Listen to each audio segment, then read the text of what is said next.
Now, this is going to be even more detailed breakdown of Cleff's defense. Now, everybody does this, okay? Audible from 335 to 335 wide, just because 335 wide is really, it's got a good blitz. It's got that Mike Blitz 3. It's good for run defense. It's overall just a really balanced defense. That's why everybody likes to run. It's good for the pass. It's good for the run. And so you don't have to worry about getting weak box because it's 335 wide. Now, Cleff runs this a little bit different. He was running man blitz. He's running a man defense. A lot of people, what they like to run is the infamous Mike Blitz 3. Okay, everybody's seen it before. It's nothing new, but right here, big problem with man defense. Okay, right off the bat, man defense, what ends up happening if you're playing man-to-man with no help over top is occasionally your corners and linebackers will collapse into each other. And what happened right there is that exactly. They ran into each other. The defensive players ran into each other, gave the receiver separation for one play touchdown. And that only happens in man-to-man defense, not so much zone defense. Now right here, he plays a Mike Blitz 0, probably adjusted from the cover one robber, and sends a blitz. Now the blitz doesn't pay off, and he gives up a huge chunk of yards. If you're going to be playing a cover 0, even if you take your safeties and rotate them down into flats with curl flats, your big responsibility then pulls from anything shallow to watching anything deep. Now right there, that time you had an inside third.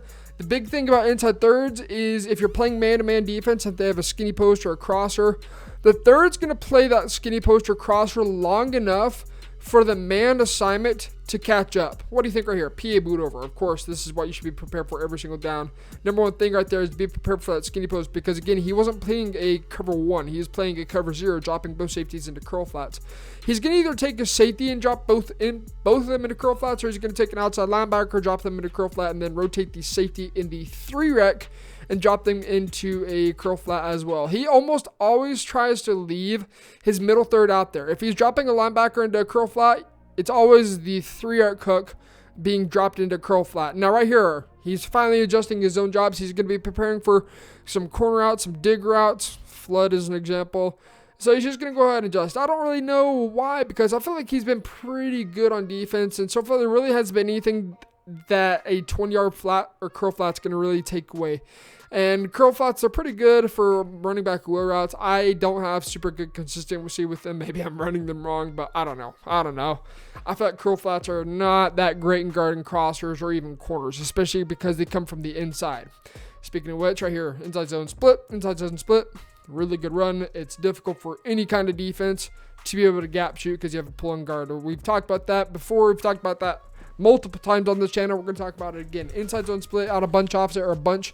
That was probably, this is a regular old bunch. It's a base run.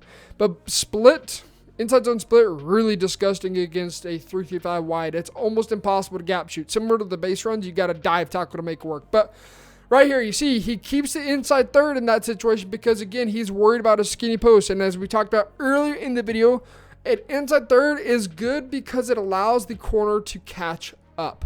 Now, what do you think he's going to run right here? I'm thinking PA boot over. Let me know in the comment section what you think. I'm thinking PA boot over. Nope, it's a slant. That guy's going to be going on either a streak or a slant. There's a slant.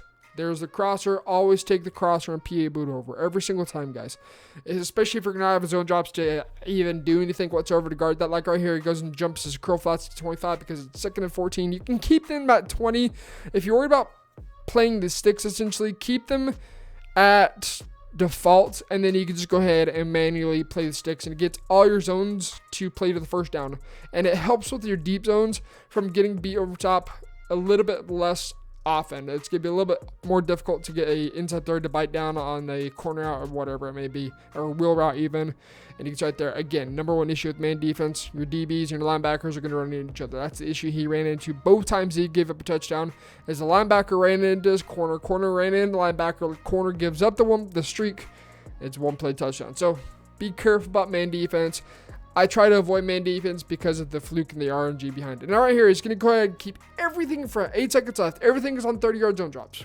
Hook zones, curl flats. He's keeping every mother fluffing zone in front. Now right there, really, really unfortunate, but I believe Cleff got ball at half. I'm probably wrong about that. No. Pavin gets ball at half. So right here, he's going to go ahead and reset his zones. Guys, number one thing, when you have zone drops, they don't reset at half. Be sure you don't forget about your zone drops. I can't tell you how many times I have done that. I'm like, what on earth is going on? Why are my zones playing so freaking deep? Just realized that. I'm like, oh, that's my fault. I completely forgot to reset them. So reset your zone drops at the half, okay? Don't be stupid and don't forget about something just so simple. So 1st and 10, Pavit's got to get a drive. I'm thinking right here, if I'm using Mike Blitz 3, if I'm using 3-5 wide, I like to mix the blitz in a little bit more than what Cleff does, okay? I think he blitzes, if I'm going to give it like a percentage, he probably blitzes, I would say 20% of the time, maybe even less than that in this game. Now, of course, it's going to be a little bit different. If he's facing somebody else, he might blitz a little bit heavier. But from my studies, he blitzes probably 20 to 30% of the time. So right there, play action is going to go ahead. That is a disgusting dot right there. Play action is going to stop looping blitzes. Mike Blitz 3, Edge Blitz 3, Edge Blitz 2. Think about all those loopers. It stops it because the running back is either going to go and pick it up or the guard's going to go ahead and pick it up. That's just how play action works.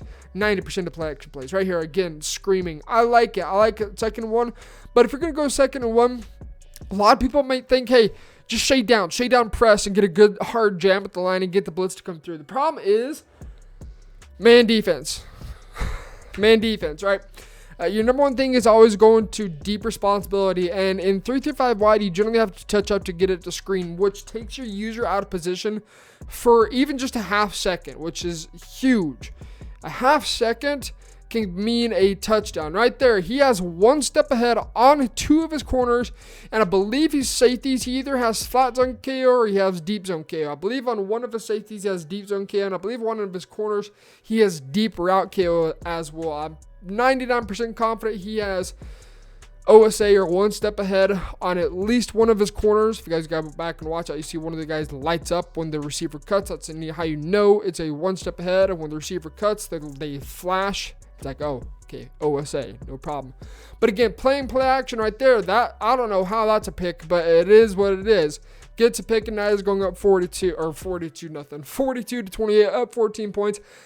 Again, if you're running nickel 3-5 wide, if you're running man defense, first off, if you're running man defense, you probably can't blitz as heavy because you're relying on the guys to be able to make a play deep. And if they go max protect, you blitz heavy, you've got to drop back into coverage and you've got to play skinny post, because the skinny post is going to give up a 1-play touchdown every single time if you play cover 0 like how he's doing. A lot of times he's going to rotate the safeties into curl flats, or he's going to leave the safety in an inside third and rotate the outside linebacker into a curl flat, 3-rec, drop him into a curl flat, and play man defense like that if he thinks there's going to be a skinny post. Number 1 play, 4th and 7. This is the last play of the game. He goes ahead and quits out after this. But you always got to go ahead and watch the skinny post as a user, especially against a route tech receiver. Otherwise, it's 1-play touchdown. Right there, easy bag. But that's going to be the video. If you guys are new to the channel, hit that sub button and pop an up on the screen. You're going to see another video that I just posted. It's a nasty blitz, okay? Scream against a Max Pro. We've got a looper that screams against a Max Pro gun bunch. Go ahead and check that out. Subscribe if you guys are new. Discord link in the description if you guys want to learn and get ready for Madden 23. And as always, we will catch you guys in the next one.